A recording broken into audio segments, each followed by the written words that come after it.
La posture corporelle fait que les gens vont lever les bras en l'air, par exemple. On appelait d'ailleurs, pour s'en moquer, les charismatiques, des dévisseurs d'ampoules. Nous, on a pris la décision que le dimanche matin n'est pas une étude théologique, c'est une prédication concrète, pratique pour la vie quotidienne.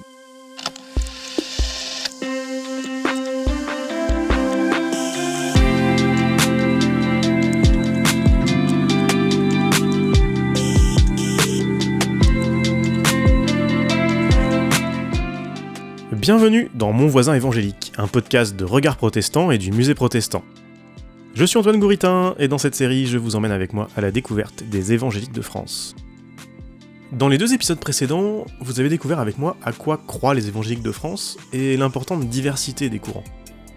Aujourd'hui, je vous emmène à un culte. Nous avons décidé de ne pas vous faire entendre ce qui se passe dans une méga église de région parisienne, comme le font les médias quand ils parlent des évangéliques. On titre sur un mélange de boîtes de nuit et d'homélie, on montre des images impressionnantes de milliers de personnes debout comme à un concert de variété. Alors c'est impressionnant, certes, mais a priori c'est pas forcément représentatif de ce que vivent les fidèles dans près de 3000 églises répertoriées par le Conseil national des évangéliques de France. Mais est-ce vraiment le cas ? Je vous propose donc aujourd'hui d'écouter à quoi ressemble le déroulement d'un culte en milieu pentecôtiste, on l'a dit la semaine dernière, c'est le mouvement qui connaît la plus forte croissance et qui inspire les autres. On évoquera le rôle joué par les chants, l'importance de la prédication et la façon dont ces formes infusent dans le catholicisme.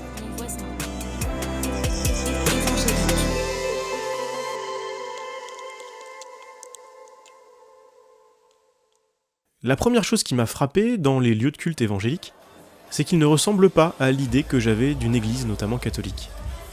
Par exemple, quand je me suis rendu au centre missionnaire évangélique en région parisienne, j'y ai trouvé un endroit qui ressemble à une salle de concert aménagée dans un ancien supermarché. J'en ai parlé avec l'historien Sébastien Fatt. Je pense qu'il y a 2 raisons à ça. La première raison, c'est que les évangéliques font partie du protestantisme et que d'une façon générale, les protestants ont quand même fortement réduit la visibilité sensible du christianisme dans l'espace cultuel. On se méfie des statues, on se méfie des croix, même s'il peut y en avoir quelques-unes. On essaye au maximum de centrer les choses sur la prédication de la parole, donc ça c'est très protestant et on le retrouve dans la culture évangélique, donc ça c'est un premier point. Deuxième point peut-être qu'il faut rappeler, c'est que les évangéliques, c'est vraiment des chrétiens qui sont marqués par un pragmatisme assez important. Ils investissent de façon assez pragmatique sur la communauté, mais sans s'embarrasser de recherches esthétiques. Il faut que ce soit fonctionnel en fait. Voilà, il faut que ce soit fonctionnel. Et si c'est fonctionnel, eh bien c'est bon. On n'a pas tellement besoin de raffiner, même si naturellement on trouvera toujours quelques exceptions. Surtout du fait que c'est beaucoup plus qu'un lieu de culte. Le dimanche, c'est pas juste le culte comme les catholiques vont à la messe, il y a tout ce qu'il y a autour. Oui, et effectivement, une église évangélique, c'est aussi une communauté de vie. Et c'est ça qui attire aussi au niveau des énoncés des convertis. C'est quelque chose qui ressort assez souvent. Il y a l'idée que j'allais à la messe, mais c'était froid, on me saluait pas. Je ne pouvais pas parler de mes problèmes. Et là, dans une église évangélique, on s'embrasse comme du bon pain, on partage des repas ensemble. Et on peut aussi partager ses souffrances, ses difficultés, ses sujets de prière. C'est comme ça que les évangéliques parlent. Les sujets de prière, c'est-à-dire des questions qu'il s'agit de remettre à Dieu dans la prière. Problème de chômage, problème de solitude, problème de santé. Et donc oui, bien au-delà du cultuel, dans l'église évangélique, il y a ces dynamiques solidaires qui jouent beaucoup dans l'attractivité de ces églises.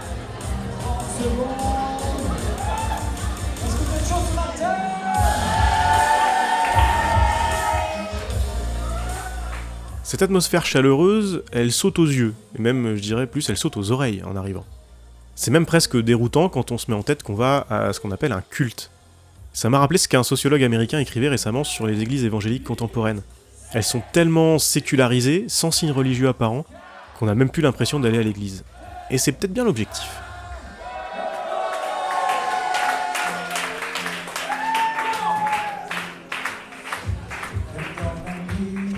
Je vous emmène à Marseille, à l'église Boum, une église pentecôtiste que je vous présenterai dans un prochain épisode.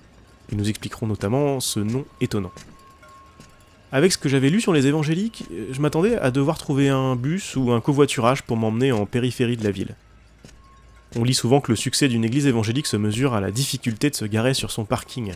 Ah oui, parce que plus on a du mal à se garer sur le parking, plus il y a de monde à garer sa voiture, donc plus il y a de gens au culte, donc plus l'église est en croissance. Cela mène aussi à des histoires de fondation où l'on insiste sur la petite taille du premier local, un peu comme les garages où auraient commencé des entreprises comme Apple ou Google. Première surprise, l'église est en plein centre-ville. J'ai pu y aller en métro et à pied. Le reste de la semaine, la devanture est celle d'un café sur une place tranquille du Panier, le centre historique de la cité phocéenne, juste derrière l'hôtel de ville.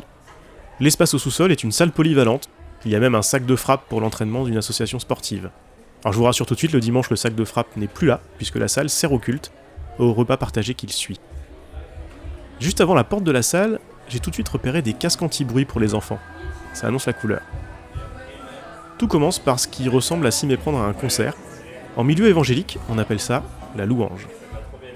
Le dimanche matin où j'étais à Marseille, c'est une première expérience pour moi de culte en milieu évangélique, et j'ai été très surpris parce que j'ai pas été du tout perdu ou dépaysé. En préparant cette série, j'ai écouté beaucoup de musique, et je connaissais quasiment tous les tubes chantés pendant le temps de louange. Vous vous souvenez des réseaux évangéliques qui exportaient leur matériel d'évangélisation et leurs chants au 19e siècle que nous avons rencontrés dans l'épisode précédent ? Cela existe toujours, et la musique a été l'un des vecteurs d'une certaine standardisation. Par exemple, dès le premier morceau chanté ce dimanche-là. En un an, la vidéo originale de ce chant venu des États-Unis a engrangé plus de 100 millions de vues sur YouTube. Et on le retrouve maintenant à Marseille et partout dans le monde.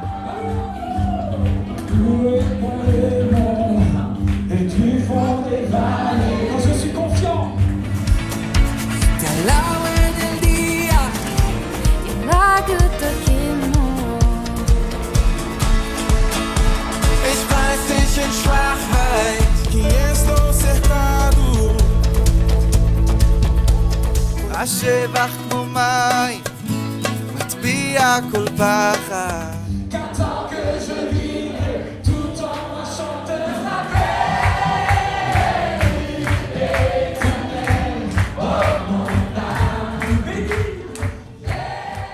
Daria Reichor est pasteur de l'église Boom. Donc le temps de louange, c'est la musique, c'est nos prières, on va dire, chantées. C'est des temps en fait où on vit Dieu, on vit quelque chose avec Dieu, quelque chose qui est transformant. Et les personnes qui viennent et qui reviennent, eh bien, nous font part de ça, c'est-à-dire qu'ils vivent quelque chose avec Dieu, une expérience. Luc Saint-Louis est pasteur du centre missionnaire évangélique du Blanc-Ménil. Il faut déjà prier, rendre la gloire à Dieu au travers de la musique, parce que c'est marqué dans la Bible, hein, avec des instruments à cordes, des instruments à vent, etc., que tout ce qui respire loue l'Éternel. Alors une personne qui vient c'est la première chose qu'on doit faire, c'est de rendre gloire à Dieu, louer l'Éternel. Leandro González est pasteur de l'église évangélique du Tabor à Rennes. D'origine chilienne, il est également artiste de louange dans un style qui mélange musique latine et musique religieuse. On encourage à chanter vraiment avec beaucoup de liberté. C'est l'endroit où on peut faire presque comme sous sa douche. Mais le faire pour Dieu. Finalement, rendre un culte, c'est ça. Valérie Aubourg est ethnologue. C'est une séquence qui met l'emphase sur, je dirais, la dimension corporelle, la dimension aussi émotionnelle. Mais derrière l'idée de louange, c'est l'idée d'être dans une posture que l'on nomme dans les églises d'action de grâce, au fond, donc de gratitude.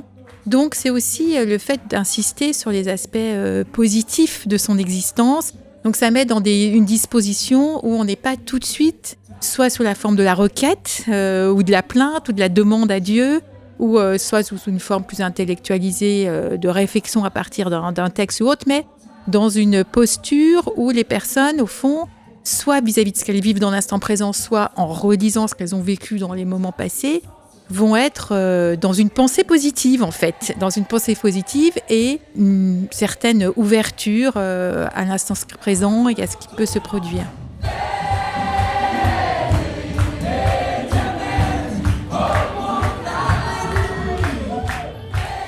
C'est une préparation, c'est un petit peu à ce qui va suivre.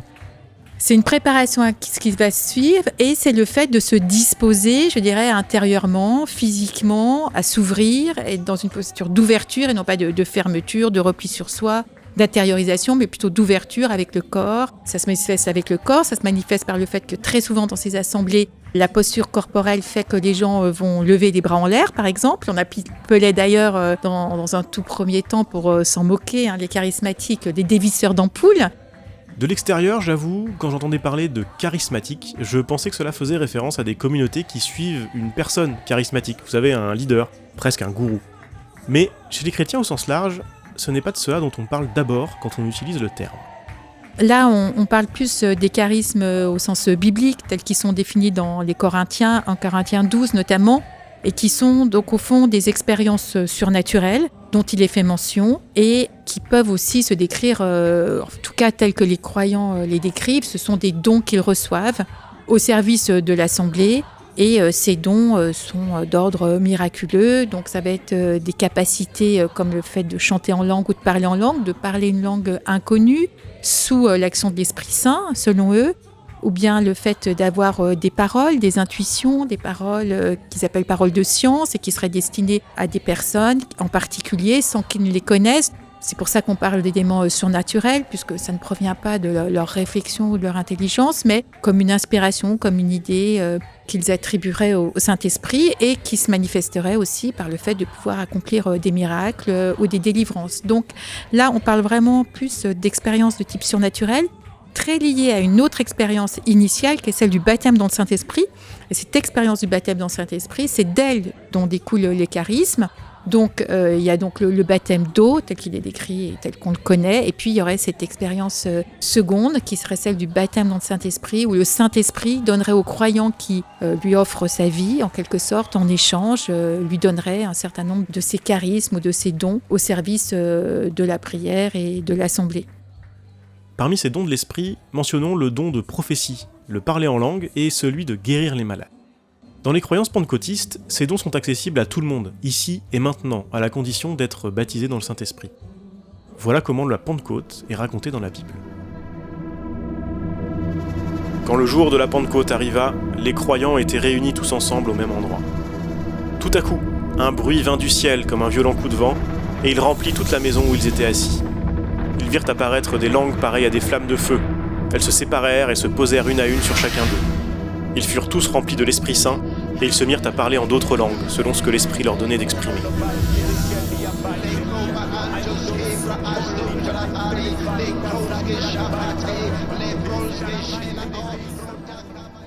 Le pentecôtisme a ouvert un espace de réflexion, ou plutôt un espace de pratique, relatif au corps. Philippe Gonzalez est sociologue. C'est assez impressionnant à voir. Moi, il m'est arrivé, lorsque j'étais en observation dans des églises charismatiques, il m'est arrivé d'être ému aux larmes par des moments de parler en langue. Il y a quelque chose qui se passe du côté du corps que moi j'aurais tendance et non pas de manière péjorative, mais à rapprocher de la transe. C'est une forme de transe. C'est-à-dire qu'il y a des éléments de la pensée rationnelle qui sont en partie court-circuités, mais comme vous pouvez l'avoir dans des pratiques religieuses très très diverses. Et c'est aussi des formes d'état qui sont recherchées dans des formes de méditation qu'on pourrait trouver dans le bouddhisme par exemple. C'est des états en fait où quelque chose du corps peut s'exprimer. Ensuite la question qui se pose c'est comment cette émotion, ce toucher, va être réarticulée avec du discours et de la pensée symbolique. Donc là il y a un enjeu à mon avis. L'un des enjeux c'est que ça peut être rapidement verrouillé dans un certain sens. Là je faisais une comparaison entre différentes formes de spiritualité dans des religions, ou plutôt un rapport à la transe qui est pour le coup transversal à différentes religions. Ça, c'est une lecture qui sera refusée dans un contexte pentecôtiste. Parce que dans un contexte pentecôtiste, ces autres formes de dessaisissement de soi sont vues comme une manifestation démoniaque, potentiellement. C'est là où se trouve, à mon avis, la question du rapport entre le corps, ce qu'il peut expérimenter, et la manière dont cette expérience peut être symbolisée par un discours théologique.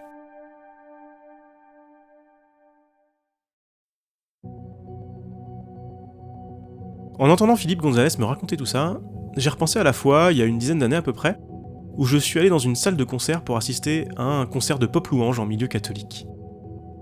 J'animais alors une émission dédiée à ce qu'on appelle aujourd'hui pudiquement les musiques extrêmes. À l'époque, des chrétiens, surtout des catholiques d'ailleurs, communiquaient au moment du festival Hellfest en demandant son interdiction. Pour quelle raison ? Tout simplement parce qu'ils estimaient que l'événement était démoniaque. Sans connaître le milieu et sans y avoir jamais mis les pieds en général. Nous avions donc voulu aller voir à quoi ressemblait un rassemblement catholique dans un zénith à la Pentecôte.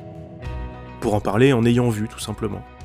Je me souviens que nous avions trouvé ça très bien produit, artistiquement et techniquement, rien à dire. Je me suis rendu compte en préparant cette série que j'avais en réalité assisté à un copier-coller d'événements évangéliques en milieu catholique. Je pensais assister à un concert et il s'agissait en fait d'alternance entre musique et discours, enseignement. Un morceau, une prise de parole, un morceau, une prise de parole, etc. Le problème principal à mes yeux, c'était les groupes de jeunes, parfois très jeunes du diocèse, qui étaient dans la salle. Et de l'extérieur, ça sautait aux yeux. On préparait les jeunes avec un morceau entraînant, avec toutes les émotions que peuvent créer la foule, le son, les lumières, puis un orateur prenait la parole, donnait un témoignage, et ainsi de suite. J'ai demandé à Nathanaël Bancel, ancien pasteur de Hillsong Paris, une méga-église connue d'abord pour sa musique, si tout cela était pensé en milieu évangélique. Je pense que c'est bien évidemment pensé comme ça. Et d'ailleurs, je pense qu'Hillsong, c'est une machine qui est bien rodée. C'est-à-dire qu'il y a un déroulé du culte, de la réunion, qui est toujours strictement le même. Donc c'est un mouvement qui est bien huilé. Enfin, dans toutes les franchises Hillsong, c'est exactement le même déroulé. Par exemple, le moment des dîmes et offrandes arrive juste après ce moment-là. Et c'est même une transition. Donc d'ailleurs, ça c'est intéressant. C'est un peu le moment, la louange quand même, où on fait plus appel à l'émotionnel. Et pour moi, c'est pas un problème en soi de faire appel à l'émotionnel. On a aussi des êtres d'émotion, donc il n'y a pas de sujet là-dessus. Par contre, c'est pas forcément très honnête des fois d'appuyer que sur l'émotionnel, parce que c'est-à-dire qu'on va un peu dire bah voilà, si vous avez été touché, soutenez l'Église, donnez à Dieu. Enfin, on va tirer sur des leviers comme ça. Sans aller forcément expliquer de façon très raisonnable et de façon très sensée pourquoi c'est aussi pertinent de donner à l'église si on pense que c'est nécessaire. Donc ça, c'est peut-être le premier sujet. Donc forcément, c'est pensé pour. Mais je dirais qu'il y a aussi pour moi un deuxième biais. J'ai l'impression des fois que presque plus on est en transe, plus on est spirituel. Un peu comme si des fois pour gagner ses galons dans l'église, pour monter en tant que leader, il faut presque... Il y a un peu un côté quand même un peu spectacle, il faut quand même montrer que voilà, moi aussi je suis rempli de l'esprit, moi aussi je vais parler des langues bizarres, moi aussi je vais lever les mains, moi aussi je vais... Donc un peu ce côté où on est vu, on doit être vu. D'ailleurs moi ce qui m'a quand même globalement toujours mis un peu mal à l'aise, parce que par exemple à Hillsong les pasteurs sont au premier rang, et donc on a un peu l'impression, en tout cas moi c'est l'impression que j'avais, un peu d'être regardé, analysé pendant ce moment-là, quoi. Comment on réagit à ce moment-là, quoi. Et si t'es assis sur ta chaise et que t'es pas debout en train de taper des mains, en train de prier et machin, potentiellement tu vas prendre une réflexion, quoi. Donc c'est quand même un peu ce côté-là aussi. Fois je trouve qu'il peut y avoir un pied sur qu'est-ce qu'on fait de ces moments-là.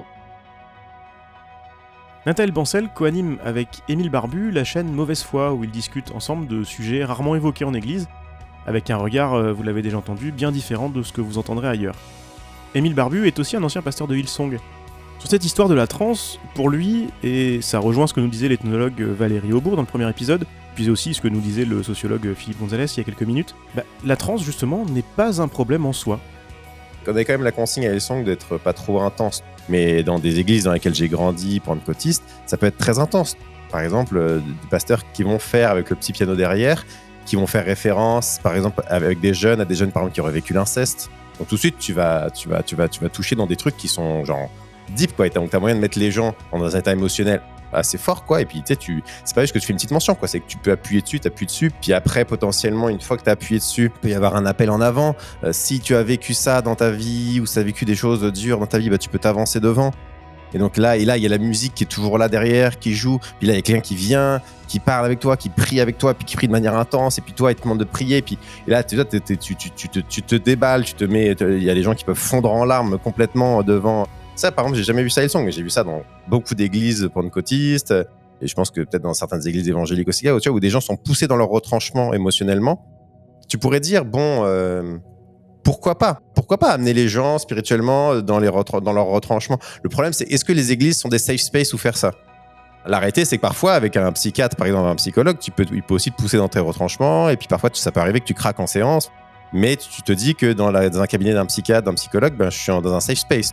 La question pour moi, c'est est-ce que les églises sont des safe space, tu vois? Est-ce que c'est des endroits safe où faire ça, ou est-ce que cette vulnérabilité dans laquelle je suis, il y a une vraie déontologie, une vraie surveillance pour s'assurer qu'il n'y ait pas des excès là-dessus? Et que c'est pas n'importe qui, puis le fait que ce soit fait en public, c'est tout ça qui est, pour moi, problématique. Le problème, c'est surtout, c'est le fond des discours qui est transmis, quoi. Moi, quand je vais dans un parti politique et que le candidat rentre avec une grande musique, je me sens tout aussi manipulé que quand je suis dans une grosse église évangélique avec une grosse musique.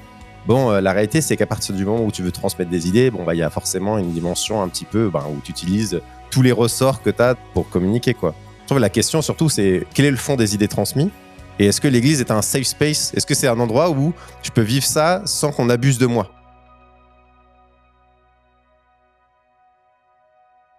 Après la louange, vient donc le temps de la prédication, ou du message. J'ai donné le titre à cette prédication, le plan du bonheur. Parce que je suis convaincu que le plan de Dieu est un plan de bonheur pour chacun de nous. Simon Réchor, pasteur de l'église Boom à Marseille, m'a expliqué l'approche de son équipe. Des fois, dans le milieu protestant ou évangélique, on pense que, j'espère que c'est les bons mots, mais en fait, je peux ramener mon voisin qui n'est pas croyant dans un culte le dimanche matin et il va comprendre tout ce qui se passe. Au même moment, je ramène quelqu'un qui est chrétien depuis 20 ans et il va découvrir quelque chose de nouveau. Et au même moment, il y a quelqu'un qui a déjà fait 5 ans d'études théologiques et lui, il va avoir encore un effet « Ah, j'ai jamais vu ce mot grec comme ça ». Et en fait, on veut avoir toute la réponse pour toute la palette de tout le cheminement du chrétien qui existe à une prédication de 30 minutes le dimanche matin. Sauf qu'on a dit, ok, ça marche pas. Nous ne pouvons pas créer en 30 minutes une telle profondeur. Ça veut dire qu'il faut qu'on adapte qu'est-ce qui sert à qui et à quoi. Nous, on a pris la décision que le dimanche matin n'est pas une étude théologique. Le dimanche matin est là pour venir ensemble, célébrer Jésus, pouvoir inviter des personnes qui n'ont jamais entendu l'évangile et qui comprennent quelque chose, et c'est une prédication concrète, pratique pour la vie quotidienne. J'ai retrouvé cela en continu dans mes recherches. L'idée, si je résume, c'est tout simplement de changer la forme pour proposer une certaine adaptation culturelle pour que les fidèles se sentent plus facilement accueillis. Quand je vous disais tout à l'heure que ça ne ressemblait pas à une église et que c'était peut-être fait exprès, bon voilà, c'est à ça que je pensais. Mais le fond, lui, ne change pas. Je suis pas sûr que ce soit toujours connu et conscient, mais on peut tracer en réalité cette idée-là dès la fin des années 70 aux États-Unis, avec une inspiration directe des théories du marketing, qui ont été reprises, adaptées et enseignées par certains théologiens et pasteurs évangéliques. Quand j'ai travaillé sur la Silicon Valley, j'ai retrouvé la même chose. Dans la technologie, on dit qu'il faut parler la langue du public visé, ou encore aller chercher les clients là où ils sont. Aujourd'hui, ça veut dire sur les réseaux sociaux. La communication y est adaptée au public que l'on pense toucher en fonction de chaque réseau. On va chercher les plus jeunes sur TikTok, leurs grands-parents sur Facebook, etc. Mais le produit vendu, lui, ne change pas du tout. Vous vous souvenez quand je vous racontais ne pas avoir été dépaysé par la musique pendant le temps de louange? Même ressenti de terrain connu, de déjà-vu, juste après, pendant la prédication. Elle était assurée exceptionnellement ce jour-là par Björn Lütke, le père de Daria, qu'on a entendu tout à l'heure, et premier implanteur de cette église à Marseille en 1991. L'église recevait un groupe de jeunes Israéliens. Et on se demande, mais est-ce que ma vie, ça a un sens? Et là, Einstein, avec toute sa réflexion, dit, mais je ne peux pas nier qu'il y a un sens. Alors, la vie a un sens. Alors oui, les citations de Einstein, de Pasteur ou même du Dalai Lama un dimanche matin pour prouver l'existence de Dieu et la création du monde telle qu'elle est racontée dans la Bible, ça peut surprendre. Et je vous rassure, il y avait également beaucoup de passages de la Bible, évidemment. Pour autant, personnellement, moi, j'ai pas été surpris parce que j'en ai regardé beaucoup avant d'aller au culte, et le message sous-jacent est classique chez les évangéliques, et raccord avec ce que nous disait Simon Réchor tout à l'heure, c'est un message concret pour les fidèles. Dieu existe et il a une mission, un rôle pour toi. Au risque de s'exposer à des critiques que j'ai souvent lues et entendues, la profondeur du message théologique pourrait peut-être se perdre en chemin, au profit de quelque chose qui pourrait ressembler à du développement personnel. J'ai soumis ces critiques à Simon Réchor, et voilà son avis. Je pense qu'il y a deux choses. Quand on ramène cette approche dans son extrême, c'est que Jésus ou la foi ou la religion devient un atout qui doit me servir pour ma vie. Sauf que la Bible dit Jésus n'est pas un atout, il est tout. Veut dire si je ne suis pas prêt d'abandonner ma vie pour sa cause, ça sert pas à grand chose, quoi. Veut dire évidemment nous ne voulons jamais utiliser la Bible pour faire que du développement personnel. Ça serait un abus de la parole de Dieu, sinon. Ce qui est par contre le milieu, c'est que là où Jésus il était, dans les 4 évangiles, il a transformé la vie des gens. Et ça leur a servi à quelque chose de concret, pratique. C'était des guérisons, des personnes qui étaient libérées de leurs différentes oppressions, etc. Des personnes qui ont trouvé l'espoir de nouveau, etc. Donc, on n'est pas dans une approche de développement de soi et l'humain, même si c'est bizarre de le dire comme ça, mais au centre, c'est Dieu qui est au centre et on ne veut pas dire quelque chose pour lui, mais au même moment, on veut juste se demander les questions concrètes. Ok, si on fait une étude où on parle d'un tel sujet, est-ce que c'est quelque chose mais qui est pertinent pour le moment maintenant? ici. Parce qu'on peut parler de tout, la Bible elle est large, elle est grande, mais c'est quoi qui est le plus pertinent pour le public, les personnes qui sont aujourd'hui ici présentes, sans dire que tout doit tourner autour de notre propre nombril et que pour nous, quoi. Mais c'est aussi un défi parce que avec ça, c'est beaucoup plus simple d'aller juste sur YouTube, taper le sujet qui nous intéresse et trouver sa prédication et voilà quoi. Mais c'est plus l'Église en soi parce qu'on est tous ensemble avec des défis différents, avec des vies différentes, avec des problématiques différentes, avec des situations familiales différentes. Et c'est pas que prendre, mais c'est aussi donner quoi. Donc ouais. Une des premières choses qui m'a marqué en faisant des recherches sur le sujet, c'est la ressemblance entre les titres des messages de certains pasteurs et les titres de vidéos de développement personnel ou de motivation d'entrepreneur. Vous connaissez ça sûrement, ou même les conférences TEDx, qui ressemblent beaucoup à des messages ou des prédications de pasteurs évangéliques sur la forme, sur la présentation, sur la mise en scène en tout cas. Au point que l'algorithme de YouTube a fini par tout mélanger et me proposer aussi bien les uns que les autres. La seule solution pour faire la différence, c'était de cliquer sur une vidéo et d'en regarder le début pour comprendre le contexte. Développement personnel.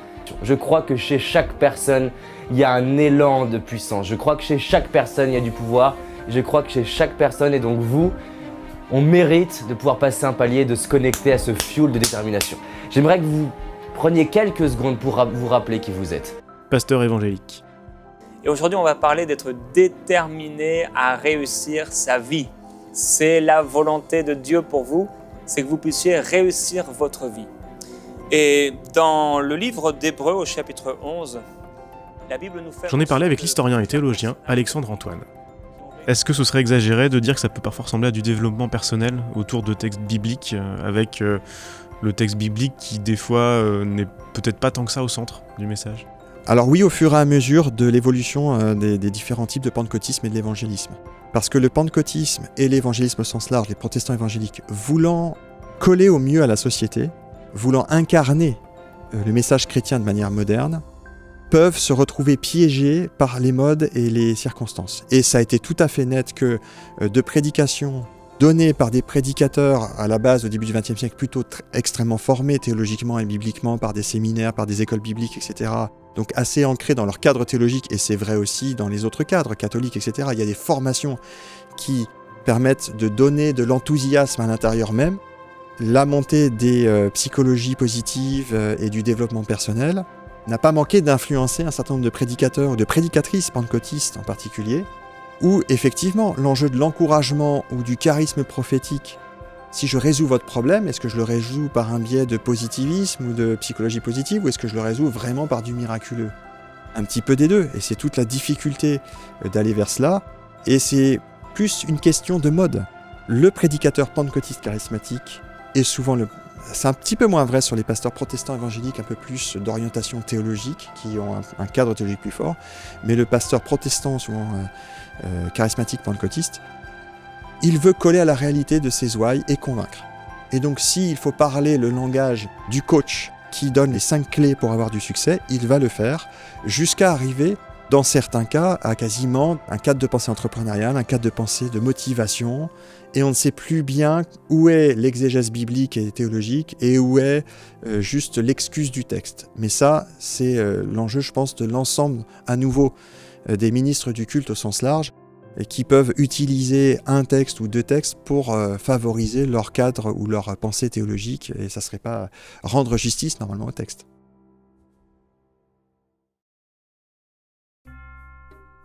Le modèle qui est mis en avant dans les églises évangéliques, c'est vraiment le modèle du bon berger, c'est-à-dire une métaphore qui vient des textes des évangiles qui compare Jésus-Christ à un berger qui prend soin de ses brebis. Sébastien Fath est historien. Donc là, on n'est pas du tout dans une religion intellectualisée, on est dans une religion pratique, avec des effets concrets sur la vie des individus. Et ça, c'est effectivement très important pour comprendre l'essor des églises évangéliques. Là encore, je crois que le contexte est nécessaire aussi pour mettre un peu en perspective de façon plus large et rappeler une chose absolument fondamentale qui d'ailleurs permet d'éclairer aussi les évolutions politiques de notre pays. La société française a basculé d'un modèle vers un autre. Depuis quelques années, on est vraiment dans le basculement vers un modèle néolibéral. Alors je sais que c'est un grand mot, c'est un mot qui est utilisé dans la sphère politique, on va pas trop entrer dans les détails, mais quand même au sens de Bourdieu, Bourdieu disait, pour résumer très très simplement, qu'est-ce que c'est que le néolibéralisme ? c'est en fait un modèle qui cherche à détruire tout ce qui s'intercale entre l'individu, le consommateur et le marché. On va détruire toutes les sociétés intermédiaires. Donc avec des phénomènes de nouvelle solitude, des phénomènes d'atomisation. Les gens aujourd'hui commandent des repas sur Uber, se font livrer chez eux, se rencontrent de moins en moins. Je n'ai pas les chiffres en tête, mais le nombre de bars, de cafés en France, de bistrots, s'est effondré, alors que en un siècle, pourtant, la population a beaucoup augmenté. Et donc il y a de moins en moins de lieux où on peut se rencontrer, où on peut se faire la bise, où on peut vivre des choses ensemble, où on peut se disputer, se réconcilier, vivre finalement une sociabilité du quotidien. Et sortir de cette relation un petit peu verticale entre l'individu, le consommateur et le marché via les écrans. À ce moment de la démonstration, en général, le chercheur ou le journaliste vous explique que, comme cette religion met l'accent sur l'individu, la réussite personnelle et peut se rapprocher du développement personnel, l'évangélisme est parfaitement adapté au fonctionnement du monde actuel et accompagne le néolibéralisme. Je vous avoue que j'étais jusque-là plutôt convaincu par cette idée. Sébastien Fath, lui, a une lecture différente de ces rapports entre individuel et collectif. Et c'est pour ça que c'est lui que je préfère vous faire écouter, histoire de verser cette vision des choses au débat. J'apporterai de très très gros bémols à cette analyse. Alors c'est vrai que sur un point particulier, on est dans une logique congruente. On est effectivement dans un schéma où le choix individuel est très important. Les évangéliques sont très clairement dans une logique de compétition, de marché religieux, où il s'agit de conquérir les âmes, de les séduire avec les sièges les plus moelleux, la liturgie la plus attirante, la prédication la plus catchy, si je puis dire, etc. Donc on est dans un modèle très clairement consumériste à certains égards. Dès qu'on va au-delà de ce constat, qui est quand même un constat très superficiel, parce que là on est simplement à la surface du phénomène, dès qu'on entre dans l'intimité de ces fidèles, qu'on participe à ces cultes, qu'on participe aux socialisations hebdomadaires de ces églises, là on est dans un modèle complètement à l'opposé de ce que le néolibéralisme cherche à implanter, puisqu'on est vraiment constamment dans la fabrique du lien. Au quotidien, avec des groupes de maison, avec des groupes de prière, des petits groupes d'études bibliques, des chorales, des bourses aux vêtements, des repas partagés, du sport fait en commun, toutes sortes d'activités, bien au-delà, encore une fois, du cultuel, et qui socialisent les individus. Et ça, je crois que c'est une des raisons fondamentales aussi de la réussite des évangéliques. Alors après, il y a peut-être aussi un autre élément aussi qu'il faut rappeler, c'est que certes, il y a cette dimension concrète, d'accompagnement concret, au niveau des problèmes, des difficultés, mais il y a aussi, et ça paraît tout bête de le rappeler, une dynamique utopique au sens sociologique du terme, c'est-à-dire, alors le terme courant qu'on va utiliser, c'est l'espérance. On essaye de crédibiliser l'espérance enseignée le dimanche. Et le seul moyen de la crédibiliser, c'est qu'il faut ensuite du concret, que ça puisse se toucher. Et ça d'ailleurs, c'est vrai en politique. Les partis politiques qui promettaient la lune et qui n'ont pas accompagné les catégories populaires, on voit ce que ça a donné. Et là, donc, au niveau des églises évangéliques, il s'agit de traduire cette espérance constamment, de manière concrète, dans un contexte social où, il faut le rappeler aussi, beaucoup de gens souffrent.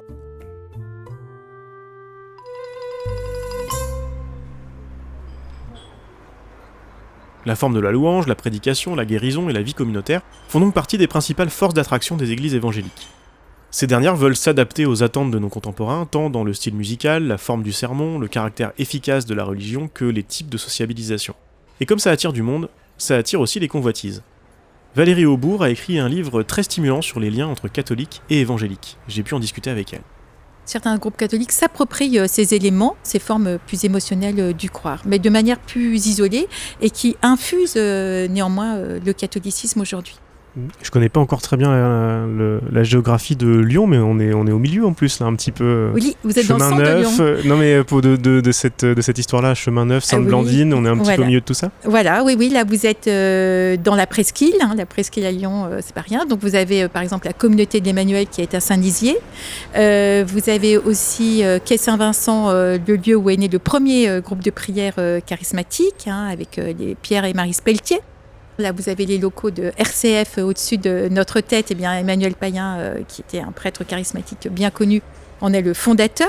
Le Chemin Neuf, vous l'avez dit, et puis Sainte-Blandine, que l'on voit depuis cette fenêtre. Sainte-Blandine, typiquement, correspond à ce que je tentais de vous expliquer, c'est-à-dire une paroisse qui va imiter le protestantisme évangélique avec un prêtre, David Gréa, qui n'est plus le curé actuel de la paroisse, mais celui qui le succède est dans la même lignée, je dirais. C'est-à-dire qu'il s'est rendu à Saddleback aux États-Unis. Il a regardé ce qui se passait dans l'église de Rick Warren et avec une équipe, il n'était pas seul, une équipe de paroissiens assez importants. À leur retour, ils vont s'inspirer à la fois de Saddleback, ils vont s'inspirer d'Hillsong, donc là c'est toute la dimension des chants en milieu pentecôtiste, et ils vont aussi s'inspirer de ce qui se fait à Holy Trinity Brampton. Et donc, les cours alpha et la paroisse telle qu'elle est connue. Donc, ils vont prendre ces éléments pour les implanter en milieu catholique dans la paroisse de Sainte-Blandine, qu'ils appellent d'ailleurs Lyon-Centre. Oui, qui en plus, qui n'est plus Sainte-Blandine, mais Lyon-Centre. Oui, oui. Ou même, bien souvent, à l'église Sainte-Blandine, ils ne parlaient pas de la paroisse, mais ils parlaient de l'église. Donc, le fait de parler de l'église et pas de la paroisse, ça, c'est typiquement emprunt. L'église locale. Milieu évangélique. Dans les paroisses catholiques, habituellement, on parle de la paroisse. Et j'ai lu beaucoup de catholiques, j'ai plus les titres en tête, mais il y a beaucoup de choses qui sont sorties ces dernières années. Que peut-on prendre aux évangéliques ? Oui. Et c'est même, je fais même pas de caricature, c'est vraiment comme ça que c'est écrit. Est-ce que c'est uniquement une question de part de marché sur l'offre de salut, en disant on a beaucoup de nos églises qui se vident, eux c'est l'inverse. C'est uniquement ça qu'il y a derrière, ou il y a d'autres questions quand même ? Il y a les deux. Il y a ça, et c'est vraiment sans complexe. Et je pense à un certain nombre d'ouvrages nord-américains, de ceux qui sont d'ailleurs à l'initiative de tous ces mouvements qui vont appeler de reconversion missionnaire ou de rénovation pastorale, reconstruction, rebuild. Eh bien, ceux qui en sont à l'initiative, comme vous le dites, vont commencer même leurs ouvrages en disant sans honte, sans vergogne, sans complexe, nous sommes allés dans l'église qui marche pour voir ce qui se passait et pour le ramener en milieu catholique. Donc, c'est totalement assumé, je dirais. Mais c'est pas uniquement ça. C'est-à-dire qu'il y a aussi, je pense, du point de vue des acteurs, une vraie conviction qu'ils n'empruntent pas des choses simplement parce qu'elles marchent, mais parce qu'au fond, ils sont aussi convaincus de leur bien fondé, de leur intérêt, d'un certain nombre d'éléments. Donc, ça ne se fait pas dans une grande naïveté ou un grand élan, prenons ce qui marche parce que ça marche et qu'on va avoir plus de chiffres avec ça.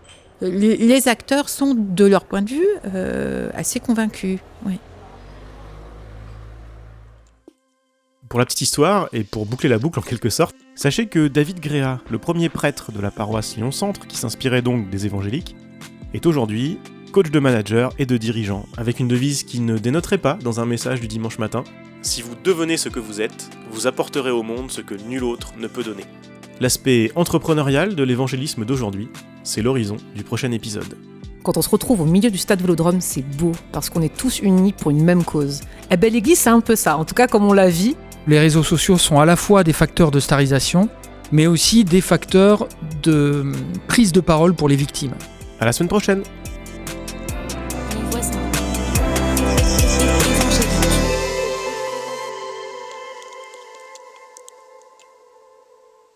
Mon voisin évangélique est une série produite par le Musée protestant et Regard protestant. Écrite et réalisée par Antoine Gouritin. Musique du générique, Stéréosnap et Laurent Bazar. Visuel, Jean-Philippe Dume.